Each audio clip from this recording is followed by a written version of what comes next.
You have to take huge preparation for a successful mission. বলেন আমার পাকড়াও, আমার শাস্তি, আমার পানিশমেন্ট বড় ডেঞ্জারাস, কড়া। আমি আল্লাহ সব সময় ধরি না, ধরলে ছাড়ি না। দ্বিতীয়টা, তৃতীয়টা, 4 নাম্বারটা আবারও আওয়াজ করে সবাই পড়েন। প্রথমটা কি? দ্বিতীয়টা, তৃতীয়টা, চতুর্থটা আহাব্বুল কালাম ইলাল্লাহি আরবা। আল্লাহর কাছে সবচাইতে প্রিয় কথা এই 4টা, সবচাইতে প্রিয় কথা। আর এই প্রতিটা কথার ভেতরে আল্লাহর নাম আছে না নাই? দেখেন, সুবহানাল্লাহ আল্লাহ আছে, আলহামদুলিল্লাহ, লা ইলাহা ইল্লাল্লাহ, আল্লাহু আকবার আছে না নাই? তার মানে জিকির করতে হলে ওই জিকিরের মধ্যে নাম থাকতে হবে কার? আল্লাহর নাম ছাড়া এই দেশে অনেক জিকির আছে না নাই? লাফালাফি করে হুই হাই হুই হাই, হ্যাঁ, পেকুয়াতে আলহামদুলিল্লাহ, এগুলো বোধহয় নাই, কম। হ্যাঁ, জিকির হতে হবে তাদাররুআ ওয়া খুফিয়া, গোপনে, দুনাল জাহরি বিল কওল, চিৎকার চেঁচামেচি করে নয়। এদেশে অনেকে জিকিরও করে আবার বাসার আগায় উঠা যায়, আছে না নাই? আবার জিকির করতে করতে লাফাতে লাফাতে যিনি জিকির করে ওনার কাঁধের উপরে ওঠে, দেখছেন আপনারা? আমি এখন জিকির করাচ্ছি, তাসবিহ পড়াচ্ছি, আপনারা যদি লাফ দিয়ে আমার কাঁধে ওঠেন, আমি যাব কই? আল্লাহ রাসূল সাল্লাল্লাহু আলাইহি ওয়াসাল্লাম সাহাবাদেরকে নিয়ে তাসবিহ পড়ছেন, জিকির করছেন, কোন সাহাবারা লাফাতে লাফাতে খেজুর গাছের আগায়, এরকম পাওয়া যায়? অথবা সাহাবারা আবেগের চোটে লাফাতে লাফাতে আল্লাহ রাসূলের কাঁধের উপর, এরকম হয়েছে কোনোদিন?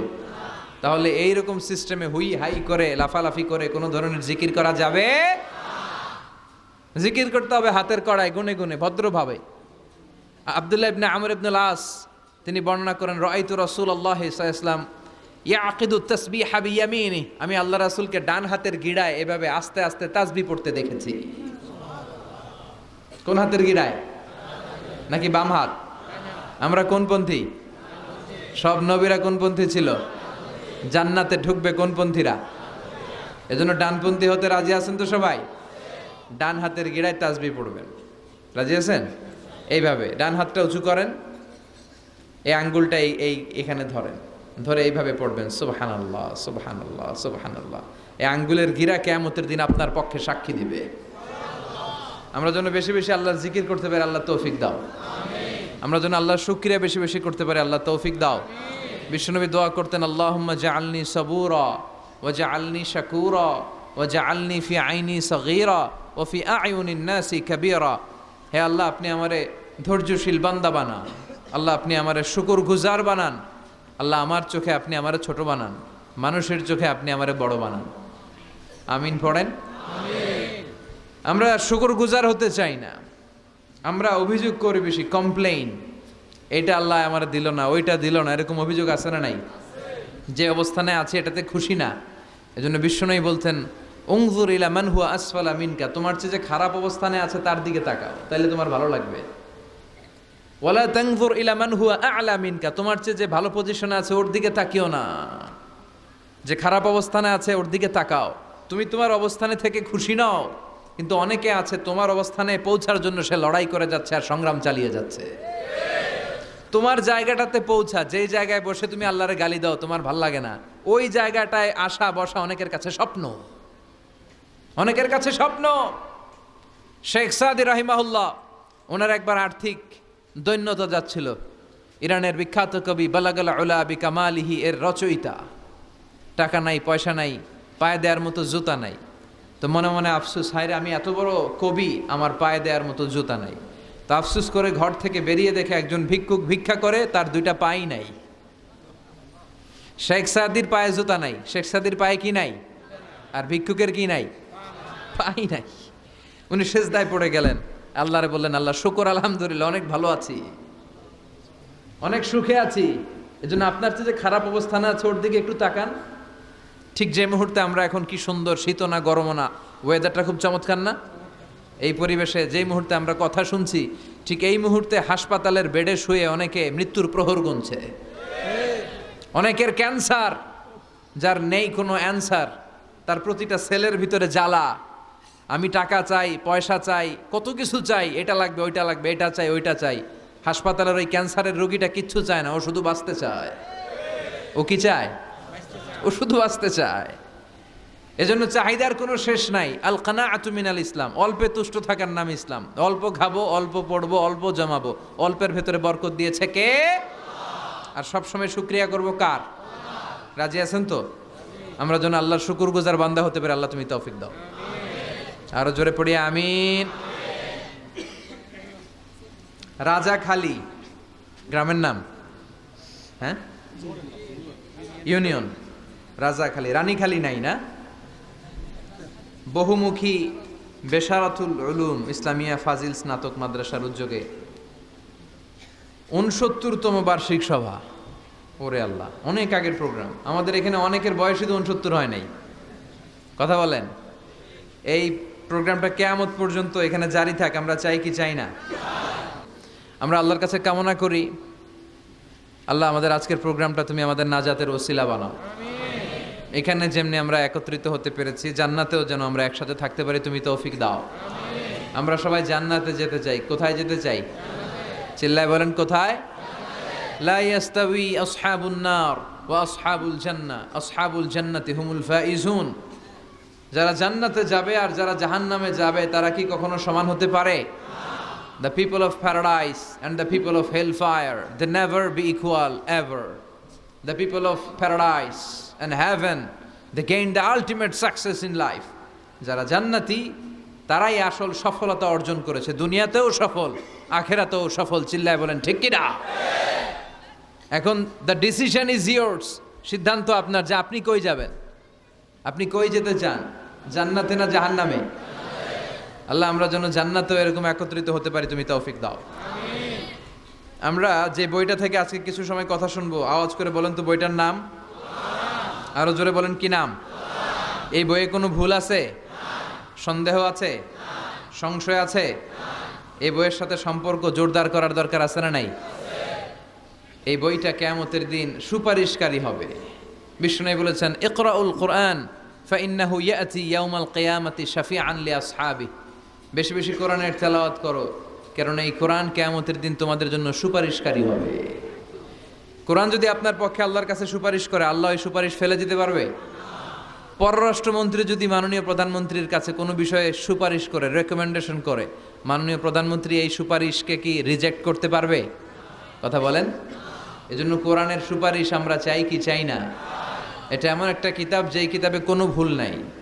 যালিকাল কিতাব লা রাইবা ফি হুদাল লিল মুত্তাকিন। This is the book, the most authentic and original book, reliable book in the world, whereof there is no doubt in it and a guidance to those who are muttaqin.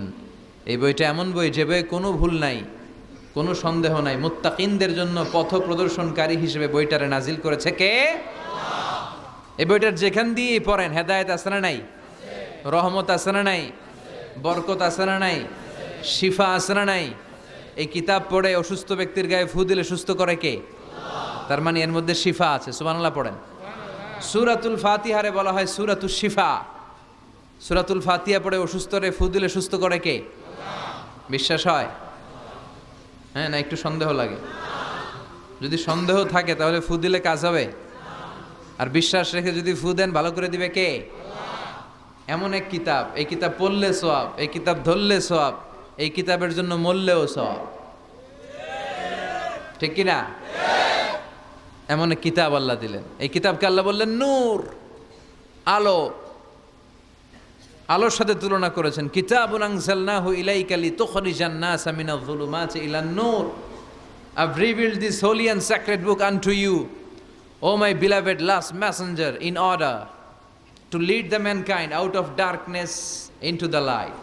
অন্ধকার থেকে আলোর দিকে নেয়ার জন্য এই কিতাবকে পাঠিয়েছে কে? এই কিতাব পড়লে, এই কিতাব মানলে, বুঝলে, এই কিতাবের বাস্তবায়ন সমাজে ঘটালে সমাজটা আলোকিত হবে। ঠিক কি না? আমরা একটা আলোকিত সমাজ চাই কি চাই না? যে সমাজে এই কিতাব দিয়ে আইন করা হয়, এই কিতাবের আইনে সমাজে আইনটাকে বাস্তবায়ন করা হয়, ওই সমাজে কোনো ধর্ষণ থাকে? কোনো দুর্নীতি থাকে? ওই সমাজটা হয় মদিনার সমাজ। ওই সমাজটা হয় শান্তির সমাজ। এজন্য আমরা যেন কোরআনের সাথে সম্পর্ক বাড়াই, প্রতিদিন যেন কোরআনের তেলাওয়াত করি, একটি করে হলেও কোরআনের আয়াতের বঙ্গানুবাদ যেন আমরা পড়ি। পারা যাবে? সবাই পড়ি ইনশাআল্লাহ। আমি আপনাদের খেদমতে আমার খুতবার শুরুতে সূরাতুল মুজাম্মিল থেকে 4টি আয়াত তেলাওয়াত করেছি। এই সূরাতুল মুজাম্মিল থেকে কিছু কথা আজকে আমরা শুনবো ইনশাআল্লাহ। পড়েন ইনশাআল্লাহ। আমি সবসময় তাফসির মাহফিলগুলোর ক্লাসের মতো মনে করি। ক্লাস, আই কনসিডার দিস তাফসির programme as a class. I consider myself as a teacher and all the sitting audience as a student of the Holy Quran. আমি মনে করি যে আমি কোরআনের শিক্ষক, আর যারা শুনছে তারা আমাদের ছাত্র। আমার আগে যিনি এখানে কথা বলছিলেন তিনি ছিলেন আমাদের শিক্ষক।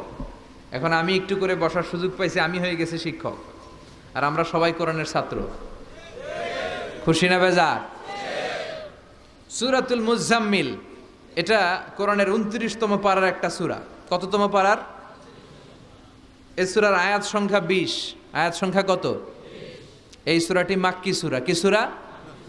আচ্ছা, এবার আমি প্রশ্ন করি, আপনারা উত্তর করেন। সূরাতুল মুজাম্মিল কত পারার সূরা? আয়াত সংখ্যা? সূরাটি মাদানী? হ্যাঁ, মাক্কি সূরা। আলহামদুলিল্লাহ পড়েন। এই সূরাটি আল্লাহ তাআলা বিশ্বনবীর নামে ডেডিকেট করেছেন। কার নামে?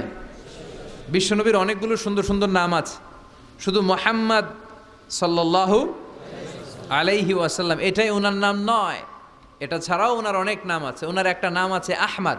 কি নাম? ইয়াতি মিন বাদি ইসমুহু আহমদ। মুহাম্মদ ওনার নাম, আহমদ ওনার নাম, তহা ওনার নাম, মুজাম্মিল এটা ওনার একটা নাম, মুদ্দাসির এটা ওনার একটা নাম, আবুল কাসেম এটা ওনার একটা নাম, কুনিয়াত। তো বিশ্বনবীর নামে এই সূরাটাকে ডেডিকেট করেছে কে? বিশ্বনবীকে আল্লাহ তাআলা এই সূরার ভেতরে অনেকগুলো ইনস্ট্রাকশন, গাইডলাইন দিয়েছে, পথ নির্দেশিকা। এগুলো আমাদের জীবনেও কাজে লাগবে, ঠিক কিনা? তো এই আল মুজাম্মিল বিশ্বনবীর নামে ডেডিকেট করা একটি সূরা।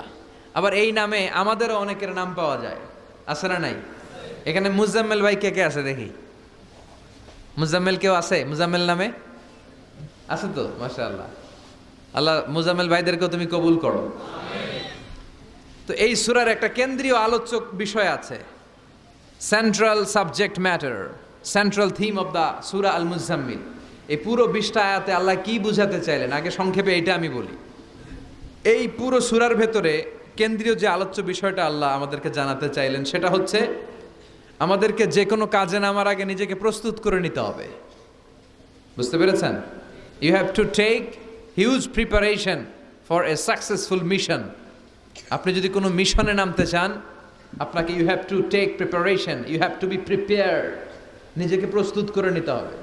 বিশ্বনবীকে আল্লাহ তাআলা বড় একটা মিশনে নামাবেন, নবুয়তির মিশন, দাওয়াতি কাজের মিশন, আল্লাহর জমিনে আল্লাহর দ্বীনকে বাস্তবায়নের মিশন, পৃথিবীর বুকে কালিমার পতাকা গেড়ে দেওয়ার মিশন। চিল্লা এখন ঠিক কিনা? তো এত বড় মিশন যে নবী পালন করবে, ওই নবীর প্রিপারেশনের দরকার আছে না নাই? তাহলে এই পুরো সূরার মূল কথা হচ্ছে প্রিপারেশন ফর এ মিশন, মিশনের জন্য প্রস্তুতি গ্রহণ করা। Good preparation is a prerequisite for a successful mission. আপনি যদি একটা মিশনে সফল হতে চান, আপনাকে প্রস্তুতি নিতে হবে। কে নিতে হবে? সবাই বলে প্রিপারেশন নিতে হবে। প্রিপারেশন যদি ভালো হয়, কাজের ফলাফলও। প্রিপারেশন যদি খারাপ, ফলাফলও। পরীক্ষার আগে যদি প্রিপারেশন ভালো হয়, গোল্ডেন এ প্লাসের সম্ভাবনা আছে না নাই? ইলেকশনের আগে যদি ভালো প্রস্তুতি নেয়, জয়লাভ করার সম্ভাবনা আছে না নাই? সব কাজে প্রিপারেশন লাগে। এই যে আমরা প্রতিদিন সালাত পড়ি, নামাজ আদায় করি, প্রস্তুতি লাগে না? কি প্রস্তুতি লাগে? ওযু করা লাগে, ঠিক কিনা? ইয়া আইয়ুহাল্লাযীনা আমানু ইযা কুমতুম ইলাস সালাতি ফাগসিলু ওয়ুজুহাকুম ওয়া আইদিয়াকুম ইলাল মারাফিক ওয়ামসাহু বিরুউসিকুম ওয়া আরজুলাকুম ইলাল কা'বাইন। সুবহানাল্লাহ পড়েন। আল্লাহ ডেকে বললেন, গোলাম যখন নামাজে যাবা, নামাজের প্রস্তুতি নাও। কথাটা কার? আগে চেহারা ধৌত করো, হাত দুইটা কনুই পর্যন্ত ধৌত করো, তারপরে মাথা মাসে করো, তারপর পা দৌত করো, তারপরে সালাত কায়েম করতে যাও। তার মানে সালাত একামাতুস সালাত প্রতিষ্ঠার আগে আপনাকে প্রস্তুতি নিতে হবে। নামাজে যাওয়ার আগে অজু করা লাগবে, ঠিক কিনা? আবার জুমার নামাজে আপনি যাবেন, এই জুমার নামাজে যাওয়ার আগে প্রস্তুতি আছে না নাই? কি প্রস্তুতি আছে? গোসল করা লাগে, ঠিক কিনা? আতর মাখা লাগে, সুন্দর পারফিউম দেওয়া লাগে, তারপর জুমার খুতবা শোনার জন্য মসজিদে আগে আগে যাওয়া লাগে, ঠিক কিনা? তার মানে নামাজের আগে প্রস্তুতি লাগে, জুমার সালাতের আগে প্রস্তুতি লাগে, আবার রোজার আগেও প্রস্তুতি আছে না নাই? বিশ্বনবী রমাদান আল মুবারক আসার 2 মাস আগ থেকে প্রস্তুতি নিতেন। বিশ্বনবী দোয়া করতে শুরু করতেন রজব মাস থেকে, আর আল্লাহর কাছে বলতেন, আল্লাহুম্মা বারিক লানা ফি রজব ওয়া শাবান ওয়া বাল্লিগনা রমাদান। রজব শাবানে বরকতে দাও, রমজান মাসে গুনাহ ঝরাও। সপ্তাহ জুড়ে তুমি বরকতে দাও, জুমার দিনেতে গুনাহ ঝরাও। রজব শাবানে বরকতে দাও, রমজান মাসে গুনাহ ঝরাও। চিল্লায় পড়েন আমিন। রমজান আসার 2 মাস আগে বিশ্বনবী রজব মাস থেকে রমজানের প্রস্তুতি নিতেন। আল্লাহু আকবার। আর পড়তেন, আল্লাহুম্মা বারিক লানা ফি রজব ওয়া শাবান। ও আল্লাহ, রজব আর শাবান মাসে আপনি বরকত দেন, ওয়া বাল্লিগনা রমাদান, রমজান মাসে পৌঁছে দেন। এখন যে মাসটা চলতেছে এটা কি মাস? হ্যাঁ, তাহলে রমজানের প্রস্তুতি নেওয়ার দরকার আছে না নাই? রমজানের 2 মাস আগ থেকে উনি প্রস্তুতি নিতেন। এরপরে ঈদ আসার আগে রমজানের প্রস্তুতি আছে না নাই? ও মন রমজানের ওই রোজার শেষে এলো খুশির ঈদ, তুই আপনাকে আজ বিলিয়ে দে শোন আসমানি তাকি, তোর সোনা দানা বালাখানা সব রাহে লিল্লা, দে জাকাতে মুর্দা মুসলিমের আজ ভাঙাইতে নিত। পড়েন, রমজানের ওই রোজার শেষে এলো খুশির ঈদ, তুই পড়বি দের নামাজের মন সেই ঈদ গাহে, যে ময়দানে সব গাজী মুসলিম হয়েছে শহীদ। রমজানের ওই রোজার শেষে এলো খুশির ঈদ। আলহামদুলিল্লাহ পড়েন। তার মানে নামাজের আগে প্রস্তুতি লাগে, রোজার আগে প্রস্তুতি লাগে, ঈদের আগেও প্রস্তুতি লাগে। এরপরে হজ যদি পালন করতে চান তারও প্রস্তুতির দরকার আছে না নেই? একজন হজ করবে, প্রস্তুতি লাগবে না? কি প্রস্তুতি লাগবে? হ্যাঁ, পাসপোর্ট লাগবে, হজের ভিসা লাগবে, তারপরে রেজিস্ট্রেশন করা লাগবে, আশকোনার হাজি ক্যাম্পে প্রশিক্ষণ নেওয়া লাগবে, রিয়াল কিনা লাগবে, ইজার কিনা লাগবে, রিদা কিনা লাগবে, বেল্ট কিনা লাগবে, হজের নিয়ম কানুন জানা লাগবে, ঠিক কিনা? দেখেন, নামাজের আগে প্রস্তুতি লাগে, রোজার আগে প্রস্তুতি লাগে, হজের আগে প্রস্তুতি লাগে, কিন্তু জাকাতের আগে লাগে না। হ্যাঁ, জাকাতের জন্য 1 বছর আগ থেকে প্রস্তুতি নেওয়া লাগে। আপনি কবে নিসাব পরিমাণ সম্পদের মালিক হলেন ডায়েরিতে নোট রাখার দরকার আছে না নাই? তার মানে নামাজের আগে প্রস্তুতি, রোজার আগে প্রস্তুতি, যাকাতের আগে প্রস্তুতি, হজের আগে প্রস্তুতি। এই সূরার মধ্য দিয়ে রব্বুল আলামিন বিশ্বনবীরে বোঝাতে চাইলেন, ও নবী, বিশাল একটা মিশনে আপনি নামবেন, বিশাল একটা যুদ্ধে আপনি নামবেন, কালেমার বাণীকে দুনিয়ার বুকে প্রচার করার গুরু দায়িত্ব নিয়ে নামবেন। এত বড় দায়িত্ব পালনের আগে আপনার প্রস্তুতি নেওয়ার দরকার আছে না নাই? বিশ্বনবীকে প্রস্তুতি নিতে বললেন। তার মানে এই সূরার কেন্দ্রীয় আলোচ্য বিষয় হচ্ছে you have to take a very good preparation for a mission. আপনি কোনো কাজে সফল হতে হলে আপনাকে প্রস্তুতি নিতে হবে, ভালো প্রস্তুতি ছাড়া সফল হওয়া যাবে। আবার যুদ্ধের ময়দানেও যখন আমরা যাই, বিশ্বনবী যেতেন, প্রস্তুতি ছিল কি ছিল না? আল্লাহ বললেন, ওয়া আ'ইদ্দু লাহুম মাসতাতা'তুম মিন কুওয়াহ ওয়া মির রিবাতিল খাইল তুরহিবুনা বিহি আদুওয়াল্লাহি ওয়া আদুওয়াকুম। আল্লাহ ডেকে বলেন, গোলাম, যুদ্ধের ময়দানে যাওয়ার আগে ভালো করে নিজেদেরকে প্রস্তুত করে নাও। ওয়া আ'ইদ্দু লাহুম মাসতাতা'তুম মিন কুওয়াহ, তোমাদের শক্তি সামর্থ্য যা আছে সব প্রস্তুত করে রাখো। সব কিছু প্রস্তুত থাকবে মুসলমানদের, মুসলমান থাকবে সদা জাগ্রত, সদা প্রস্তুত। চিল্লায় বলেন ঠিক কিনা? প্রস্তুত থাকতে হবে যুদ্ধের জন্য। আমরা যে যোদ্ধা, আমরা ভুলেই গেছি। আমরা যে যোদ্ধা জাতি, আমাদের রক্তে যে যুদ্ধের ঘ্রাণ, এটা আমরা ভুলেই গেছি। আল্লাহ বললেন ওয়া আ'ইদ্দু লাহুম মাস্তাতা'তুম মিন কুওয়া, শক্তি আর রসদ জোগাড় করে রাখো। তুরহিবুনা বিহি আদুওয়াল্লাহি ওয়া আদুওয়াকুম, এই শক্তি আর সম্ভাবনা দিয়ে আল্লাহর দুশমনদেরকে তোমরা ভয় দেখাবা। মির রিবাতিল খাইল, ঘোড় সাওয়ারগুলোকে প্রস্তুত করে রাখো। বর্তমানে তো ঘোড়া টোরা নাই, এখন প্রস্তুত করে রাখতে হবে অ্যাটম বোমা, ঠিক কিনা? এখন রাখতে হবে AK-47, rocket launcher, drone, missile, ballistic ক্ষেপণাস্ত্র, রণতরী, যুদ্ধ জাহাজ, ঠিক কিনা? গোটা বিশ্বের মুসলমানদের একটা সেন্ট্রাল মিলিটারি দরকার। 50টারও বেশি মুসলিম দেশ, আমাদের সেন্ট্রাল কোনো লিডারশিপ নাই, আমাদের কেন্দ্রীয় কোনো মিলিটারি নাই। যদি আমাদের একটা মিলিটারি থাকতো, সিরিয়াতে আক্রমণ হয়েছে আমাদের বিরুদ্ধে, আমাদের মুসলিম মিলিটারি সেখানে প্রতিরোধ গড়ে তুলতো। চিল্লা এখন, ঠিক কিনা? আরাকানে আক্রমণ হয়েছে, মুসলিম মিলিটারি প্রতিরোধ গড়ে তুলবে। ফিলিস্তিনে আক্রমণ হয়েছে, আমাদের মুসলিম মিলিটারি প্রতিরোধ গড়ে তুলবে। কিন্তু আমাদেরকে নেতৃত্ব দেওয়ার মতো কেউ নাই, আমাদের শক্তি সম্ভাবনাকে জোগাড় করে রাখার মতো কেউ নাই। এক রিসেপ তাইয়েব এরদোগান গোটা বিশ্বের যেখানে মুসলমানরা নির্যাতিত ওখানে ছুটে যায়। সে একা কি করবে? এরকম 10টা এরদোগান যদি আমাদের হাতে থাকতো, মুসলমানদের দিকে চোখ রাঙিয়ে কথা বলার সাহস কারো ছিল না। চিল্লা এখন, ঠিক কিনা?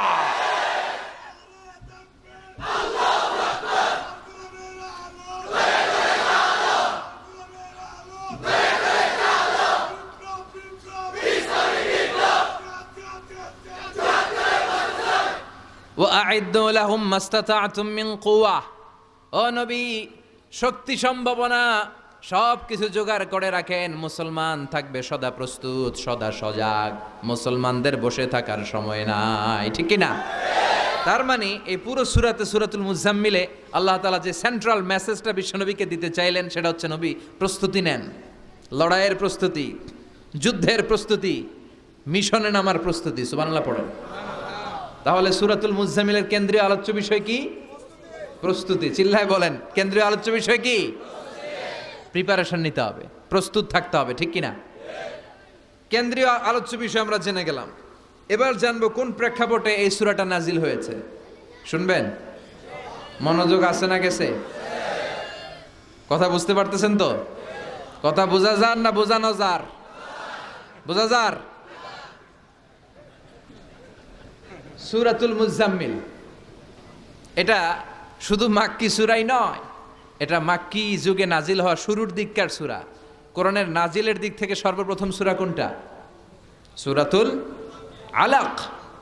ইকরা বিসমি রাব্বিকাল্লাযী খালাক, এই আয়াতগুলো প্রথমে নাজিল হয়েছে। এই সূরা আলাকের প্রথম 5 আয়াতের পরপরই এই সূরা মুজাম্মিল নাজিল করে দিয়েছে কে? আল্লাহ। তার মানে মাক্কি জীবনের একেবারে শুরুর দিককার সময়। বিশ্বনবীর বয়স তখন 40। কত? সবাই বলেন 40 বছর বয়সে উনি নবী হয়েছেন। তার মানে আগের জীবনে কি ছিলেন? জালেম ছিলেন? মূর্খ ছিলেন? গোমরা ছিলেন? বিশ্বনবীর পুরো জীবনটাই আদর্শ। চিল্লায় বলেন, ঠিক কিনা? As a father, as a teacher, as a lawgiver, as a lawmaker, as a philosopher, as a reformer of the society, as a commander, as a messenger, Muhammad is the superman of the world. স্বামী হিসেবে, নেতা হিসেবে, বাবা হিসেবে, সমাজ সংস্কারক হিসেবে, আইন প্রণেতা হিসেবে, দার্শনিক হিসেবে, নবী হিসেবে মুহাম্মদ সাল্লাল্লাহু আলাইহি ওয়াসাল্লাম হচ্ছে গোটা বিশ্বের একজন সুপারম্যান।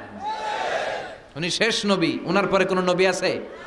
লা নাবিয়্যা বা'দি ওয়ালা রাসূলা। বিষ্ণু বলতেন, আমার পরে কোনো নবী নাই, কোনো রাসূল নাই। সাইয়েদনা আদম থেকে নবী আসার যত ধারাবাহিকতা, পুরা চেইনটাকে আল্লাহ তাআলা আমাকে পাঠানোর মাধ্যমে কেটে দিয়েছেন। চিল্লা এখন, ঠিক কিনা? এজন্য বিষ্ণু বলছেন, লা নাবিয়্যা বা'দি ওয়ালা রাসূলা, আমার পরে কোনো নবী নাই, কোনো রাসূল নাই। তবে লাউ কানা বা'দি নাবিয়্যুন লাকানা উমর, আমার পরে যদি নবী হওয়ার যোগ্যতা কারো থাকে, আমার ওমরের সেই যোগ্যতা আছে। ঠিক কিনা? প্রভু তুমি বলেছ রাসূল দেবে না, বলনি দেবে না ওমর, বলনি দেবে না হামজা তারিক, খালিদ বিজয়ী সমর। প্রভু তুমি বলেছ রাসূল দেবে না, বলনি দেবে না ওমর, বলনি দেবে না হামজা তারিক, খালিদ বিজয়ী সমর। প্রভু তুমি বলেছ রাসূল দেবে না। আলহামদুলিল্লাহ পড়েন। শেষ নবী, শেষ রাসূল, তারপরে কোনো রাসূল নাই। ওনার জীবনটা এমন জীবন, নবুয়তের পরের জীবন যেমনি আমাদের জন্য আদর্শ, নবুয়তের আগের জীবনটাও আদর্শ করে দিয়েছে কে? এই 40 বছরে উনি নবী হয়েছেন, তার আগে উনি ছিলেন শ্রেষ্ঠ মানুষ, as-সাদিক আল-আমিন। জীবনে মিথ্যা বলছে? ওনার ঘোর শত্রুরাও বাড়ি থেকে অনেক দূরে কোথাও বেড়াতে গেলে ওনার বাসায় ডিপোজিট করে যাইতো, ওনার বাসায় আমানত রেখে যাইতো। সুবহানাল্লাহ পড়েন। পার্টি করে আবু জাহিল্লার পার্টি। পার্টি কোন পার্টি? বিশ্বনবী বলতেন আবু জাহিল্লার পার্টি করে ওর কাছে ডিপোজিট রাখো। ওরা বলতো না, আবু জাহিল্লার দল করি কিন্তু ওর কাছে আমানত রাখা যাবে না, ওর কাছে যদি টাকার প্যাকেট রেখে যায় তাহলে আমার টাকাও শেষ, টাকার প্যাকেটও শেষ। কথা বলেন, আমানতদারিতা নাই। আমানতদারিতা ছিল বিশ্বনবীর মাঝে। ওনার জীবনী নিয়ে যদি কথা বলতে কেউ শুরু করে কোনো কুল কিনারা খুঁজে পায় না। বিয়ন্ডলেস, বাউন্ডলেস, বটমলেস, এটা তলাবিহীন সাগর। বিশ্বনবীর জীবনীটা একটা সাগর, কিন্তু এই সাগরের কি নাই? কথা বলেন, কোনো তলা নাই। এমন নবীকে আমরা পেয়েছি। ওনার আগের জীবনটাও আদর্শ। ছোটবেলা থেকে লাজুক ছিলেন। হালিমাতুস সাদিয়া বিশ্বনবীর দুধমা, উনি বলেন 5 বছর এই কুরাইশি মোহাম্মদকে আমি লালন পালন করেছি, একদিনও ছেলেটারে কাঁদতে দেখি নাই। ক্ষুধা লাগলেও কাঁদে না, ব্যথা পেলেও কাঁদে না। কিন্তু লজ্জাস্থানের জায়গা থেকে এই শিশু মোহাম্মদের কাপড়টা একটু সরে গেলে ছোট্ট মোহাম্মদ চিৎকার দিয়ে ওঠে। কি নবী ছিলেন! 15 বছর বয়সে হালাফুল ফুদুল একটা সংগঠন করেছে। হালাফুল ফুদুল, যেটাকে বাংলায় আমরা বলি হিলফুল ফুজুল, আসলে শব্দটা হালাফুল ফুদুল। হালাফ মানে শপথ, টু টেক অ্যান ওথ, শপথ নেয়া। ফুদুল হচ্ছে ভালো কাজের উপর। উনি হাতে হাত রেখে যুবকদেরকে নিয়ে মক্কা আইন করলেন। মক্কার জমিনে কোনো দুর্বলের উপর, মাজলুমের উপর কোনো জালিমের অত্যাচার চলতে দেয়া যাবে না। মক্কার বুকে কোনো টেন্ডারবাজি চলবে না, চাঁদাবাজি চলবে না, ধর্ষণ চলবে না, ছিনতাই আর রাহাজানি চলবে না। চিল্লায় এখন ঠিক কিনা? 15 বছর বয়সে পুরো মক্কা শহর কাঁপায় দিয়েছে। উনি তো ওই নবী, সবসময় ছিলেন অন্যায়ের বিরুদ্ধে কঠোর। ওনার ইমানটা এমন ছিল প্রয়োজনে জ্বলে উঠতো। চিৎকার করে বলেন ঠিক কিনা? যে ইমানে প্রয়োজনে জ্বলে ওঠে না, যে ইমান সত্য ন্যায়ের কথা বলে না, যে ইমান প্রয়োজনে জ্বলে ওঠে না, যে ইমান সত্য ন্যায়ের কথা বলে না, যে ইমান বাস্তবে নাই, যে ইমান অন্তরে নাই, মুখে শুধু ফাঁকা বলি, কি করে তারে বলো ইমানে বলি, কি করে তারে বলো ইমানে বলি, কি করে তারে বলো ইমানে বলি। ঠিক কিনা? ওনার ইমানটা ছিল এমন ইমান, প্রয়োজনে জ্বলে উঠতো ইমানের তেজে। উনি ছিলেন ওই নবী। 40 বছরের আগের জীবনও যেমন, পরের জীবনও তেমন। সুবহানাল্লাহ পড়েন। তো বিশ্বনবী 40 বছর বয়সে ওহী পেলেন। ওনার ওহীর সূচনাটা ছিল আর রুইয়া আস-সালেহা, সত্য স্বপ্ন। বুখারীর প্রথম বাবটা হচ্ছে বাব কাইফা কানা বাদউল ওয়াহী ইলা রাসূলিল্লাহ। আল্লাহ রাসূলের কাছে ওহীর সূত্রপাতটা কেমন হয়েছে শুনবেন। সর্বপ্রথম ছিল স্বপ্ন।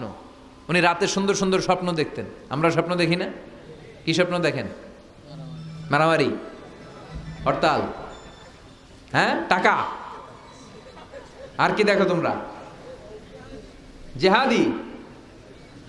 তো বিশ্বনবী স্বপ্ন দেখতেন আর রুইয়া আস-সালেহা, সত্য সুন্দর স্বপ্ন।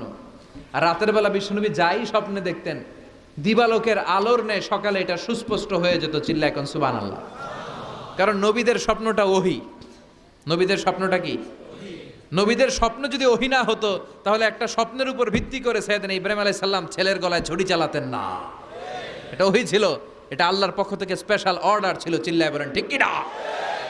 তার মানে বিশ্বনবীর জীবনে প্রথম ওহীর সূত্রপাত হয়েছে স্বপ্ন দিয়ে। তারপরে বিশ্বনবীর কাছে নিঃসঙ্গতা, নির্জনতাকে প্রিয় করে দিল কে? বিশ্বনবীর মানুষের সাথে তখন কথা বলতে ভাল লাগে না, একা একা থাকতে ভাল লাগে, একা একা ইবাদত করতে ভাল লাগে। বিশ্বনবী হেরা পাহাড়ে চলে গেলেন। কোথায়? মক্কা থেকে উত্তর দিকে 634 মিটার উঁচু ওই পাহাড়ে যে আত্তাআবুদাল লায়ালি, রাত্রিবেলা তিনি ধ্যান করতেন, মেডিটেশন করতেন, চোখ বন্ধ করে স্রষ্টার অস্তিত্বকে খুঁজতেন। খুঁজতে খুঁজতে খুঁজতে 40 দিন ধ্যান করার পরে, 40 দিন আধ্যাত্মিকতার এই চর্চা করার পরে ফাজাহুল হক, সত্য বিশ্বনবীর কাছে এসে ধরা দিল। সেদিন জিব্রাইল চলে আসলেন। এসে বললেন, ইয়া মুহাম্মদ ইকরা, পড়ো। জান্নাতের একটা রেশমি কাপড়ে সূরাতুল আলাকের 5 আয়াত লেখা, রেশমি কাপড়ের ভেতরে ওই রেশমি কাপড়টা ধরে বিশ্বনবীকে বললেন। এই প্রথম বিশ্বনবী সাইয়েদনা জিবরাইলকে দেখলেন আর বললেন, ইয়া মুহাম্মদ ইকরা, পড়ো। বিশ্বনবী বললেন, মা আনা বিকারি, আমি পড়তে পারি না। সুবহানাল্লাহ পড়েন। কারণ বিশ্বনবী ছিলেন আর নবী আল উম্মি, নিরক্ষর নবী, ওনার অক্ষর জ্ঞান ছিল না। আলিফ বা তা সা কোনটারে জিম বলে কোনটারে সদ বলে বিশ্বনবী চিনতেন না, লিখতে জানতেন না। তিনি ছিলেন নিরক্ষর, কিন্তু মূর্খ না। নিরক্ষর এক জিনিস, মূর্খ আরেক জিনিস। অক্ষর জ্ঞান নাই কিন্তু জ্ঞান আছে। কারণ বিশ্বনবী বলতেন, আদ্দাবানি রব্বি ফা আহসানা তা'দিবি, আমি পৃথিবীর কোনো ইউনিভার্সিটি থেকে ডিগ্রি নেয় নাই, কেউ আমারে শিখায় নাই, স্বয়ং আরশের উপর থেকে আমারে শিক্ষা দান করেছে কে? তাই আমার শিক্ষার মতো শিক্ষা পৃথিবীর কারো শিক্ষা হতে পারে। সাইয়েদনা জিবরাইল বললেন, ইয়া মুহাম্মদ ইকরা, পড়ো। বিশ্বনবী ফেল রইলেন, অক্ষর চিনে না, পড়বে কেমনে? বিশ্বনবী বলেন, মা আনা বিকারি, আমি জানি না কেমন করে পড়তে হয়। ফাআখাযানি ফাগাত্তানি হাত্তা বালাগা মিন্নি আল জাহাদ। বিশ্বনবী পড়তে জানেন না। যখন বললাম আমি পড়তে পারি না, সাইয়েদনা জিবরাইল বিশ্বনবীকে জড়িয়ে ধরলেন, বুকের মধ্যে জড়িয়ে ধরে যত জোর ছিল বিশ্বনবীকে একটা চাপ দিলেন। বিশ্বনবী বললেন, চাপের চোটে আমি আমার বুকের ভেতরে ব্যথা পেলাম। ফারসালানি, আমাকে ছেড়ে দিল। ছেড়ে দিয়ে আবার কয়, পড়েন, ইকরা, read in the name of your lord. বিশ্বনবীর আগের কথা, আমি পড়তে জানি, মা আনা বিকারি। সাইয়েদনা জিবরাইল আবার জড়িয়ে ধরলেন, আবার চাপ দিলেন। বিশ্বনবী বললেন, ব্যথা পেলাম। আবার জিবরিল বিশ্বনবীরে বললেন, পড়েন। বিশ্বনবী আগের কথাই বলে, আমি পড়তে পারি না। আবার চাপ দিলেন। 3 বার চাপ দেওয়ার পরে সাইয়েদনা জিবরাইল বললেন, নবী এবার আপনি পড়েন। বিশ্বনবী এবার পড়তে আরম্ভ করলেন, ইকরা বিসমি রাব্বিকাল্লাযী খালাক খালাকাল ইনসানা মিন আলাক ইকরা ওয়া রাব্বুকাল আকরাম আল্লাযী আল্লামা বিল কলম আল্লামাল ইনসানা মা লাম ইয়ালাম। পড়েন, আল্লাহু আকবার। 3 বার চাপ দেওয়ার পরে বিশ্বনবী পড়তে আরম্ভ করলেন। সাইয়েদনা জিবরাইল এই 5টা আয়াত দিয়ে উধাও হয়ে গেল। এবার হেরা গুহার ভেতরে কেউ নাই, সাইয়েদনা জিবরাইল নাই, 5টা আয়াত দিয়ে চলে গেলেন। বিশ্বনবী 5টা আয়াত নিয়ে কাঁপতে কাঁপতে হেরা পর্বত থেকে নেমে এলেন। সুবহানাল্লাহ পড়ে। এই ওহির ভাড়ে চাপে বিশ্বনবী কাঁপতে শুরু করলেন। এই প্রথম বিশ্বনবীর কাছে ওহির রিফ্লেকশন, ওহির ছোঁয়া, ওহির ঝলকানি, ওহির নূরানি তাজাল্লি বিশ্বনবীর হৃদয়ের মধ্যে লাগিয়ে দিল কে? এই 5টা আয়াত নিয়ে বিশ্বনবী হাত্তা ইয়ারজুফু ফুআদু, বিশ্বনবীর হৃদয় কাঁপছিল। বিশ্বনবীর ওহির প্রেসারে গায়ের মধ্যে জ্বর চলে এলো, খিচুনি চলে এলো। বিশ্বনবী কাঁপছেন প্রচন্ড জ্বরে। কাঁপতে কাঁপতে আম্মাজান খাদিজাতুল কুবরা তাহেরার কাছে এসে বলে, ও খাদিজা, আমি বাঁচবো না, আমার বড্ড ভয় লাগে। খাদিজাতুল কুবরা বললেন, নবী কি হয়েছে আপনার, কি হয়েছে? বিশ্বনবী বললেন, এমন এমন ঘটনা। বিশাল এক লোক এসে আমার কাছে পড়ো, আমি পড়তে জানি না। 3 বার চাপ দিল, এরপর দেখি ঠিকই পড়তে পারি। সুবহানাল্লাহ পড়ে। বিশ্বনবী পুরো ঘটনাটা সাইয়েদাতুনা খাদিজাতুল কুবরা তাহেরাকে শোনালেন। এরপরে মা খাদিজারে বললেন, খাদিজা, আমার বড্ড ভয় হয়, মনে হয় আমি মরে যাব, আমার প্রচন্ড জ্বর এসেছে, কাঁপুনি ছুটেছে, তুমি আমারে কম্বল দাও। কি দাও?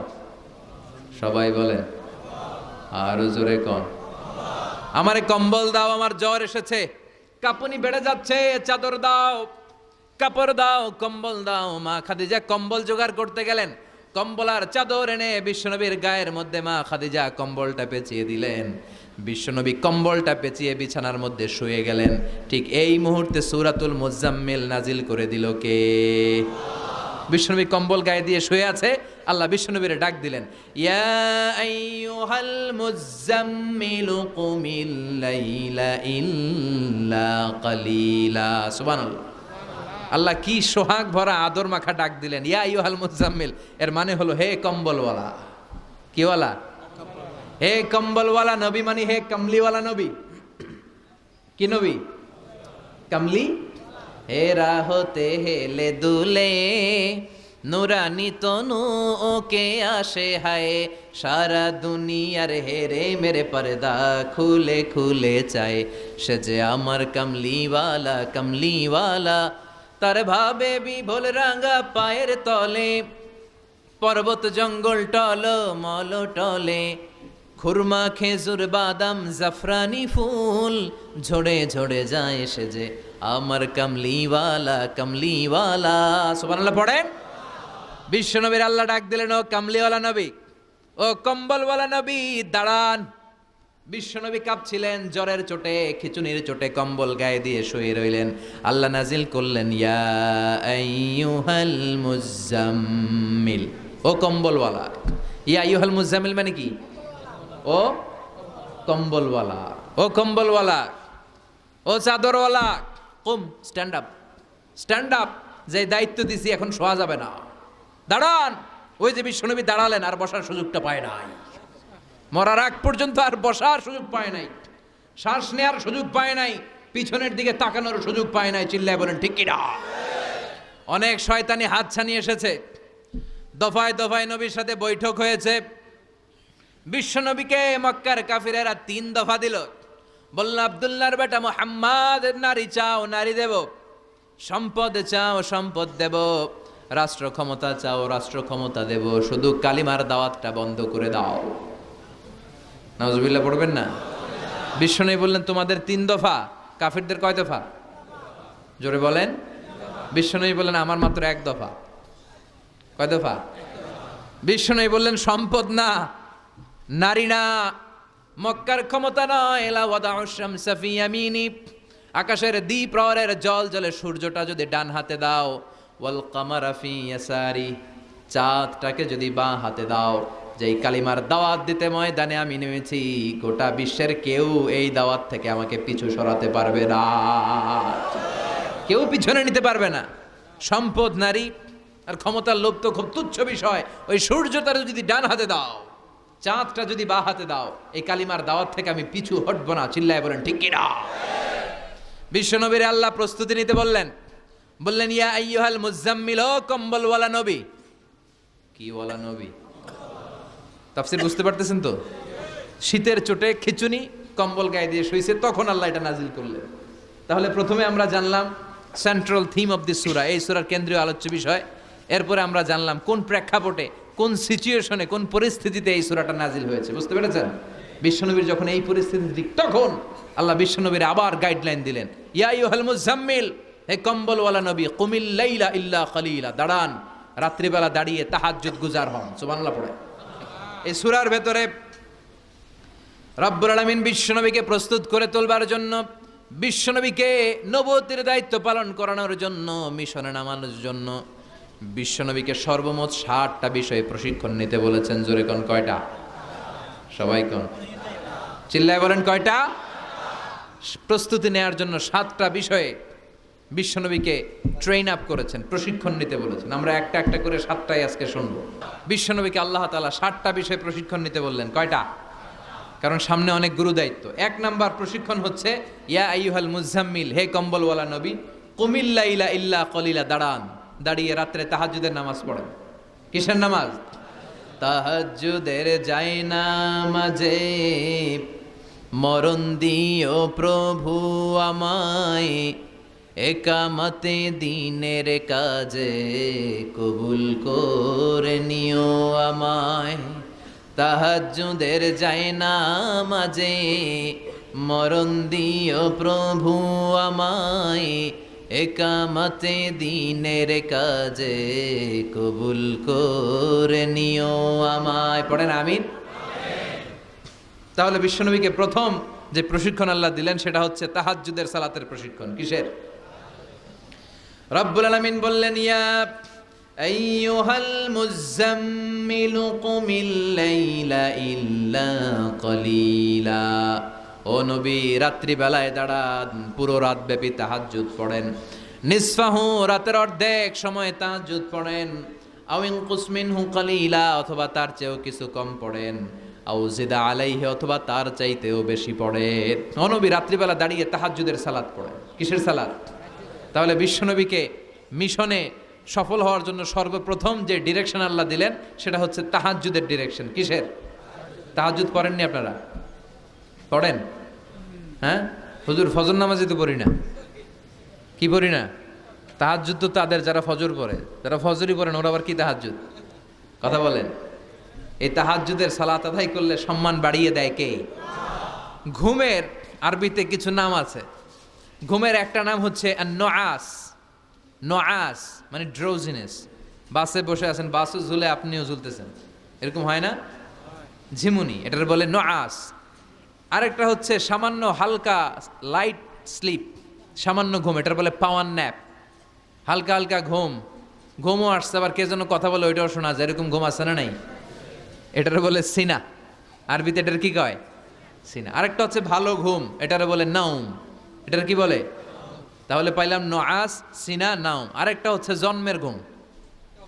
কিরকম ঘুম?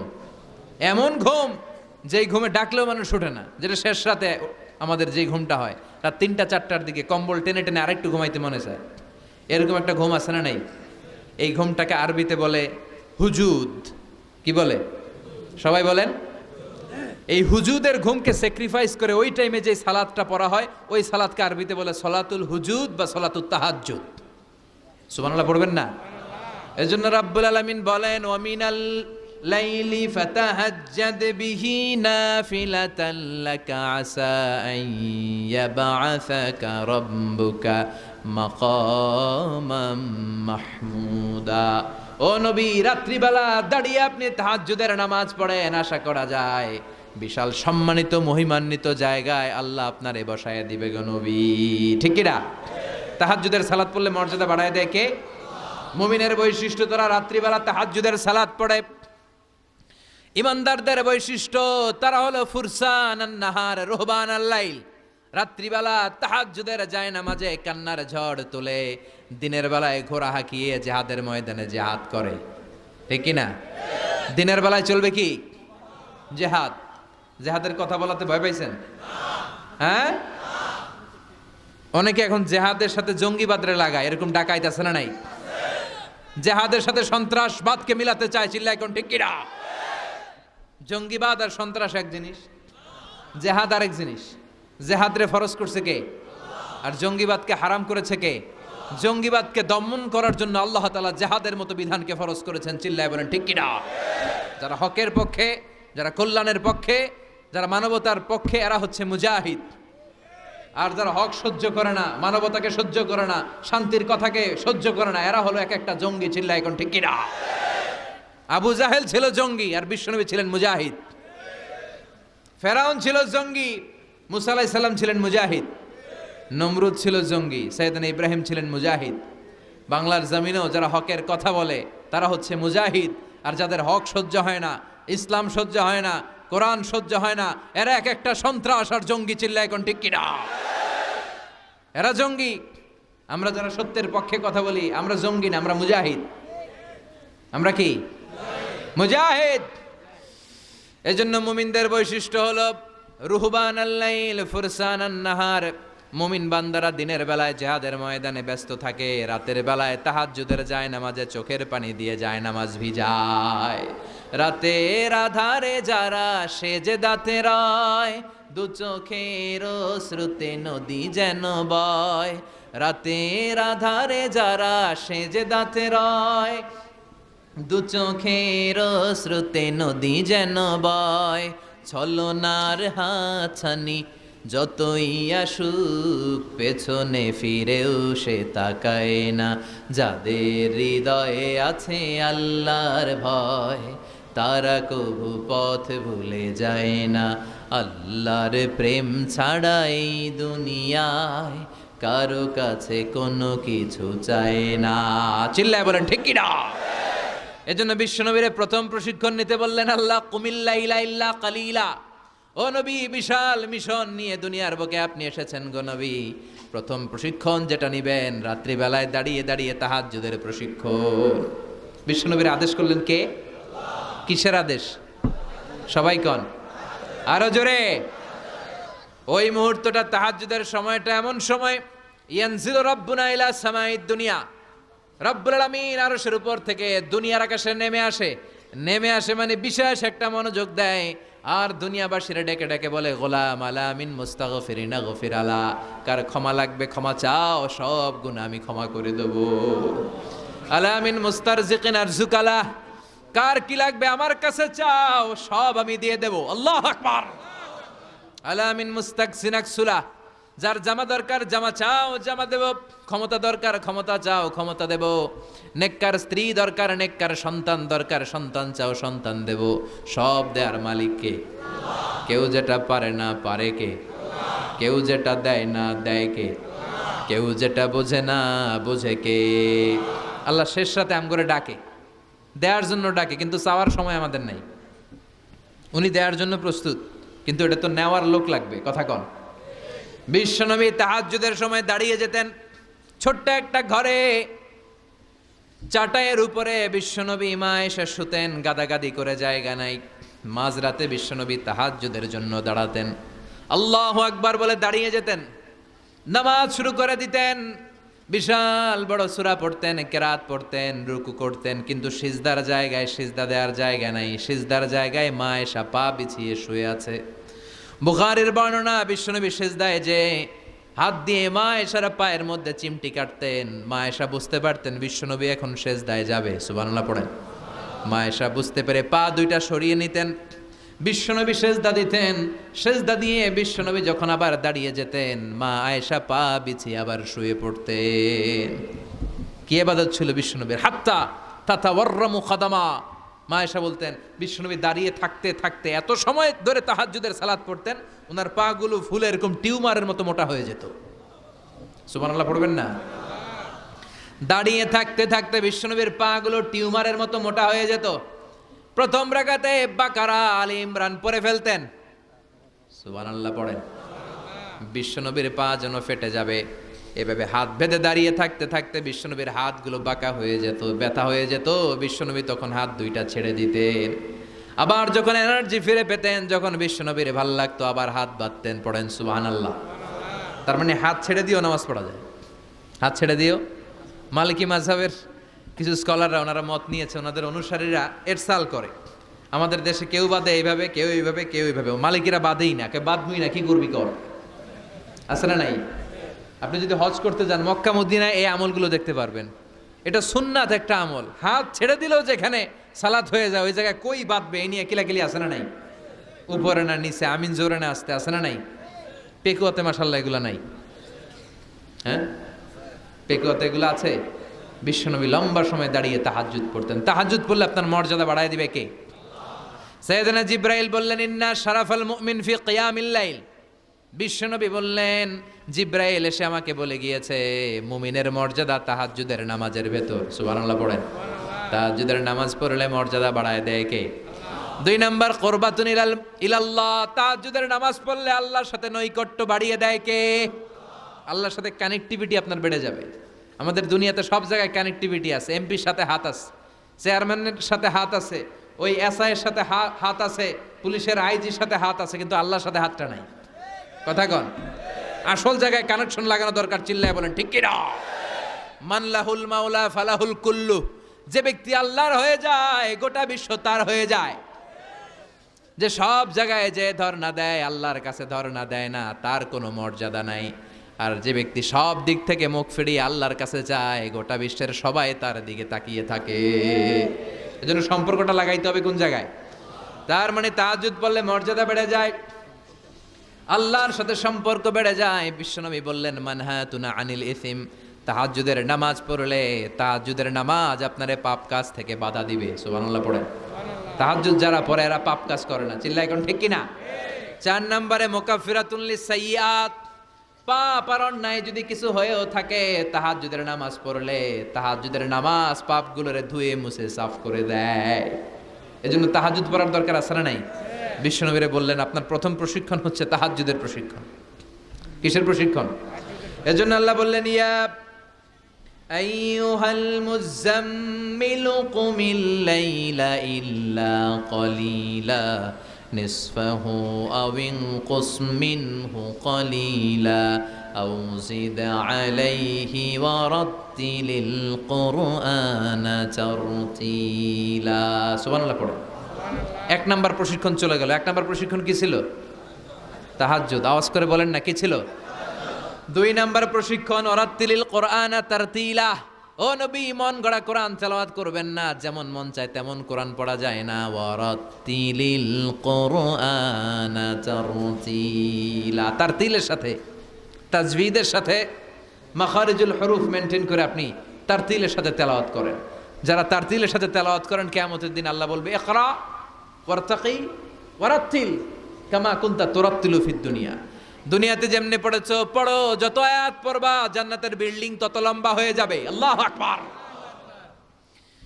সাইয়েদনা আনাস রাদিয়াল্লাহু তাআলা আনহু ছিলেন বিশ্বনবীর খাদেম। সাইয়েদনা আনাসকে জিজ্ঞেস করা হলো কাইফা কানা কিরাআতু রাসূলিল্লাহ, ও আনাস, বিশ্বনবীর কোরআন তেলাওয়াত কেমন ছিল? সাইয়েদনা আনাস বললেন কানাত কিরাআতুহু মাদ্দান, বিশ্বনবী টেনে টেনে কোরআন তেলাওয়াত করতেন। সুবহানাল্লাহ পড়েন। সুবহানাল্লাহ। কিভাবে পড়তেন? টেনে টেনে টেনে টেনে কোরআন তেলাওয়াত করতেন। আবার বিশ্বনবীর স্ত্রী আমাদের আম্মা জান উম্মে সালামাকে জিজ্ঞেস করা হলো কাইফা কানা কিরাআতু রাসূলিল্লাহ, ও আম্মা জান, বিশ্বনবীর কোরআনের তেলাওয়াত কেমন ছিল? তিনি বললেন কানা ইউকাত্তিউ কিরাআতাহু আয়াতান আয়া, বিশ্বনবী আয়াত আয়াত করে তেলাওয়াত করতেন। একটা আয়াত টেনে টেনে পড়তেন, শেষ করতেন, আরেকটা আয়াত ধরতেন, আবার শেষ করতেন। সুবহানাল্লাহ। কি তেলাওয়াত ছিল বিশ্বনবীর! বিশ্বনবীর কণ্ঠের তেলাওয়াত শুনে অনেক কাফের কালিমা পড়ে মুসলমান হয়েছে। সুবহানাল্লাহ আসতে বলেন।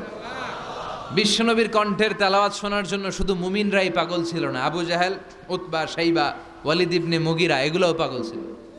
দিনের বেলা আবু জাহেল, উতবা, শাইবা বিশ্বনবীর বিরোধিতা করতো, আর রাত্রে বেলা লুকিয়ে লুকিয়ে বিশ্বনবীর কণ্ঠের তেলাওয়াত শোনার জন্য যেত। সুবহানাল্লাহ পড়বেন না?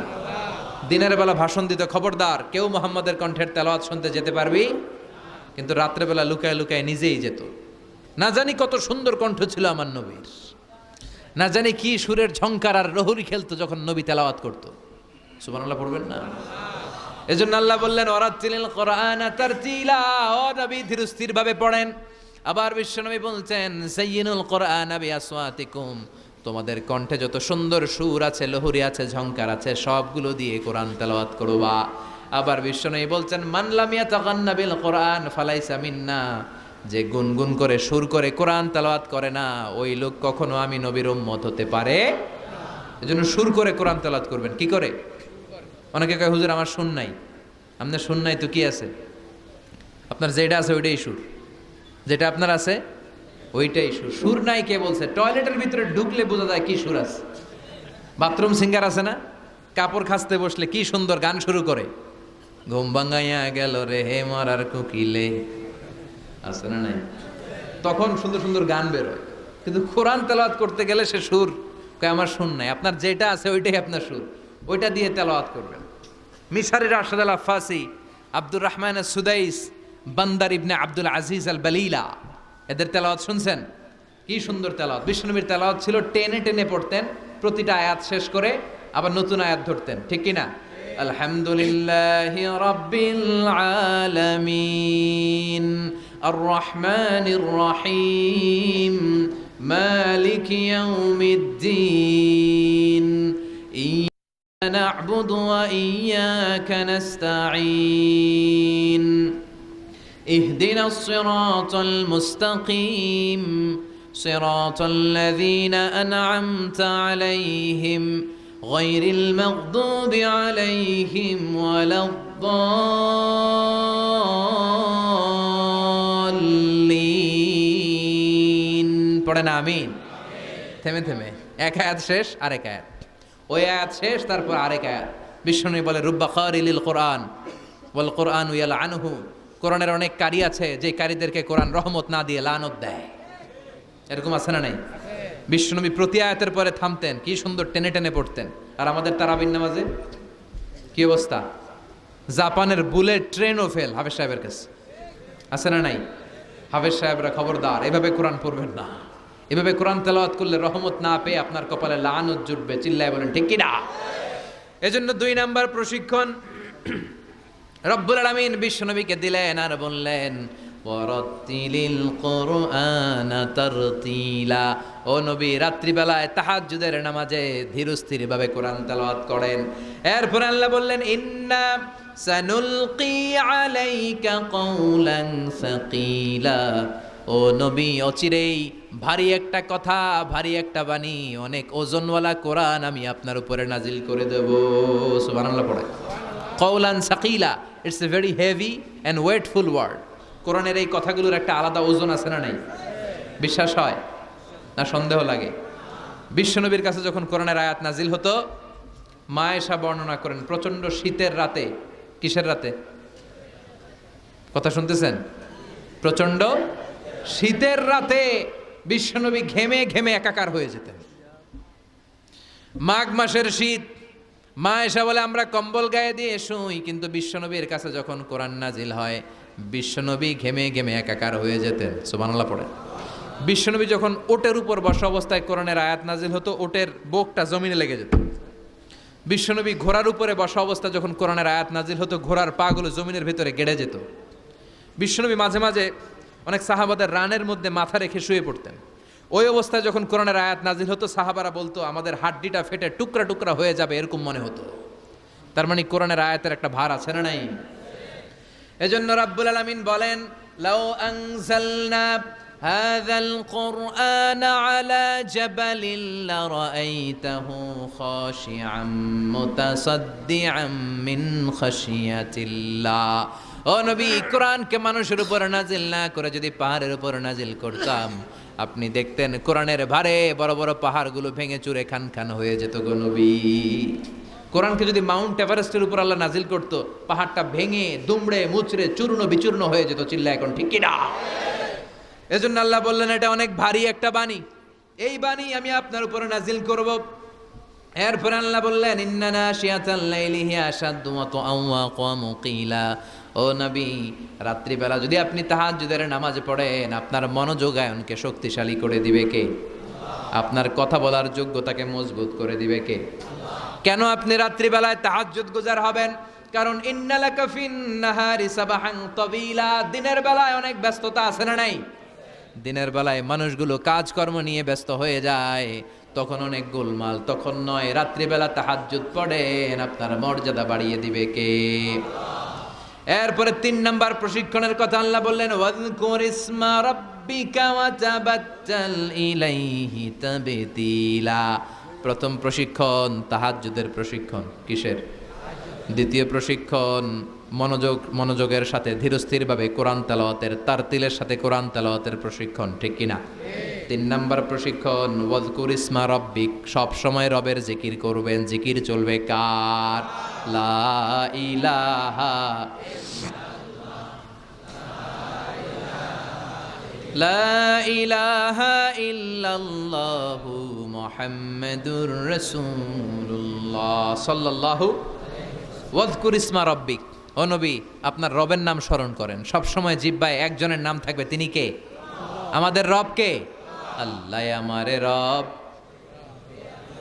দমে দমে তনু মনে তারি অনুভব। পড়েন আল্লাহ আমারে রব, তোমারে দুনিয়াতে আমি যেদিকে তাকাই, অথই নিয়ামাতে ডুবে আছি সবাই। পাখ পাখালির গানে শুনি তাসবিহ কলরব, তাসবিহ কলরব। আল্লাহ আমারে রব। ওয়াযকুর ইসমা রাব্বিক। রবের নামকে স্মরণ করেন নবী। বিপদে পড়লে একজনের নামের জিকির চলবে। চিল্লায় বলেন তিনি কে? তার মানে 3 নাম্বার প্রশিক্ষণ নিতে বললেন, সব সময় একজনকে ডাকবেন, তিনি হলেন রব। এই কথা বলার পরে বিশ্বনবী দুনিয়ার বুকে যত দোয়া করতেন, তার বেশিরভাগ দোয়ার শুরুতে রবের নাম আছে না নাই? রব্বানা যালামনা আনফুসানা ওয়া ইল্লাম তাগফির লানা ওয়া তারহামনা লানাকুনান্না মিনাল খাসিরিন। আবার বিশ্বনবী পড়তেন রব্বানা আতিনা ফিদ দুনিয়া হাসানাতাও ওয়া ফিল আখিরাতি হাসানাতাও ওয়া কিনা আযাবান নার। আবার আমরা যখন রুকুর মধ্যে যাই, তখন রবের নাম আছে না নাই? সুবহানা রাব্বিয়াল। আবার যখন সিজদায় যাই, তখনও রবের নাম আছে না নাই? সুবহান রাব্বিয়াল। এজন্য 3 নাম্বার প্রশিক্ষণ, ওয়াজকুর ইসমা রাব্বিকা, নবী রবের নাম স্মরণ করেন।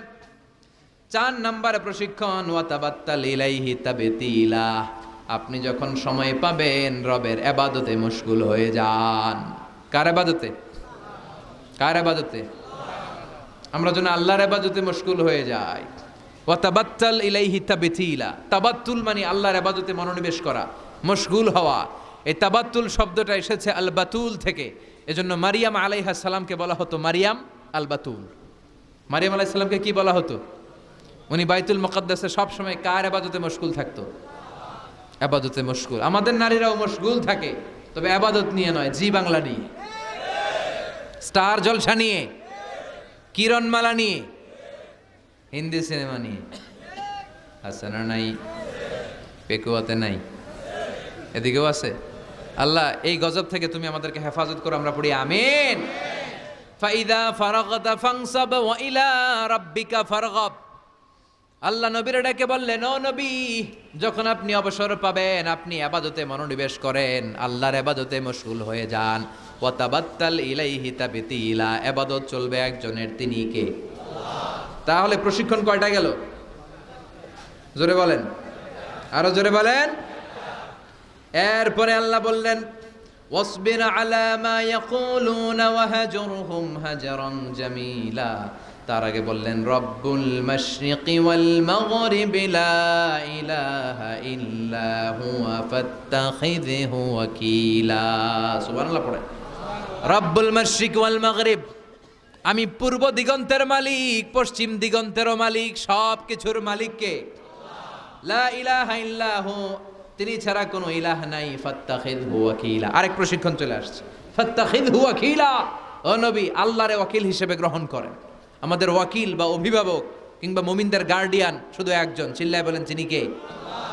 ফাত্তাখিযহু ওয়াকিলা। অন্য কাউরে ওয়াকিল বানাবেন না, অন্য কারোর নেতৃত্ব মেনে নেবেন না, অন্য কারোর অভিভাবকত্ব মেনে নেবেন না। বিপদে আপদে হাল ছাড়বেন না, নিরাশ হবেন না, ভরসা রাখুন একজনের উপর, তিনি কে?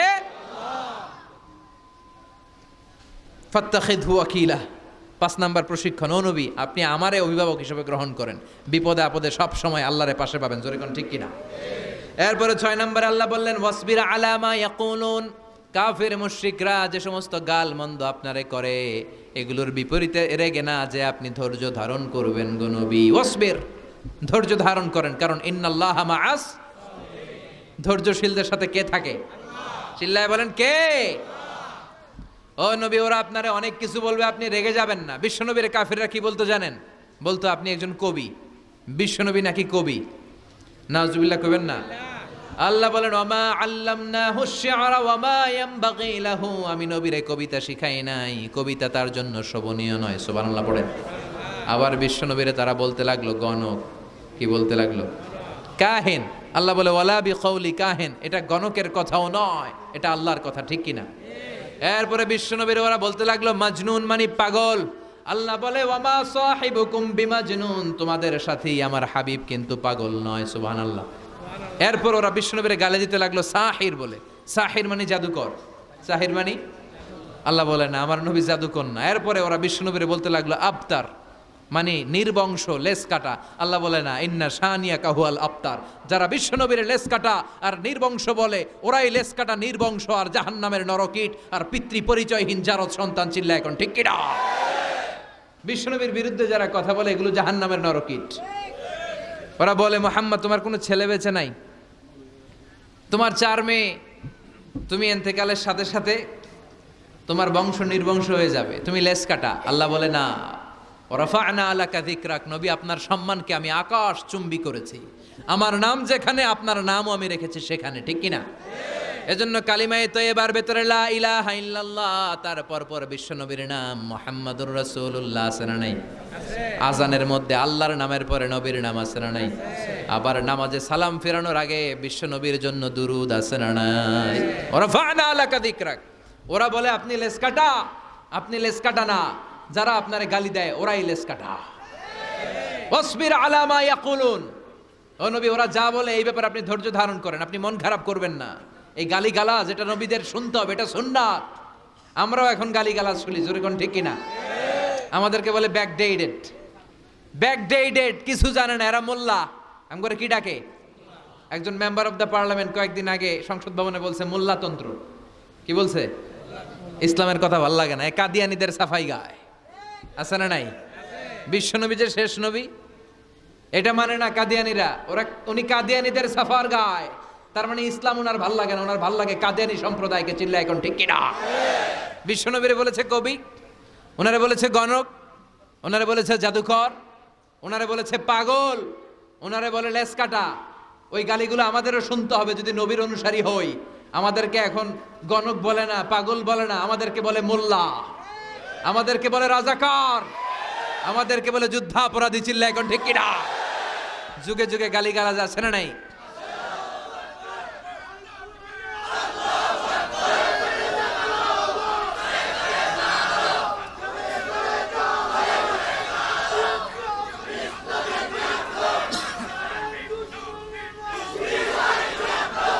আমাদেরকে যেই ট্যাগই লাগাক না কেন, আল্লাহ বলেন ওয়াসবির, গালি দেখ, মন্দ কথা বলুক, হুমকি ধমকি দেখ, ওয়াসবির, ধৈর্য ধারণ করো, কারণ ইন্নাল্লাহা মাআস, ধৈর্যশীলদের সাথে আল্লাহ রয়েছেন। যারা জমিনের উপর জুলুম করে তাদের জন্য আল্লাহ কোনো সাহায্য পাঠায় না। আর জমিনে যারা মাজলুম, যাদের রক্ত জমিনে লাগে, ওই জমিনের ক্ষমতা আল্লাহ মাজলুমদের হাতে তুলে দেয়। চিল্লা এখন ঠিক কিনা? রাত্রি যত গভীর হয়, সুবহে সাদিকের সময় কাছে আসতে থাকে, ঠিক কিনা? ইসলামের পক্ষের শক্তির উপর আযাব, অত্যাচার, জুলুম, নির্যাতন যত বাড়তে থাকে, ইসলামের বিজয়ের সময় ঘনাতে থাকে। এটা মুমিনের বিশ্বাস, এটা মুমিনের আত্মোপলব্ধি।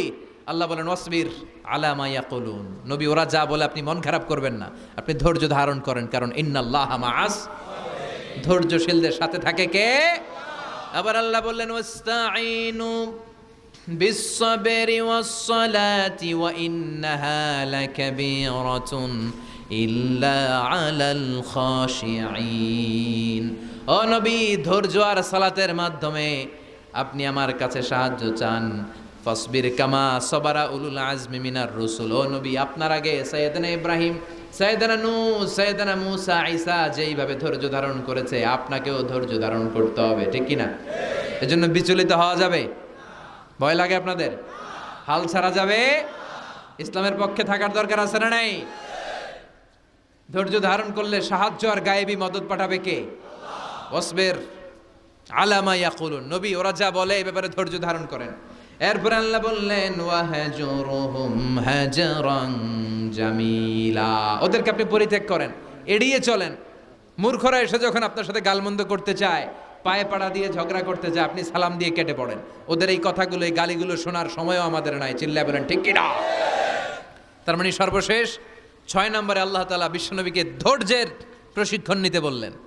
আর 7 নম্বরে এই সমস্ত কাফের, মুশরিক, এই আবাল শ্রেণীর লোকগুলোর কথাবার্তা থেকে নিজেকে এড়িয়ে থাকতে আল্লাহ পরামর্শ দিলেন। চিল্লা এখন ঠিক কিনা?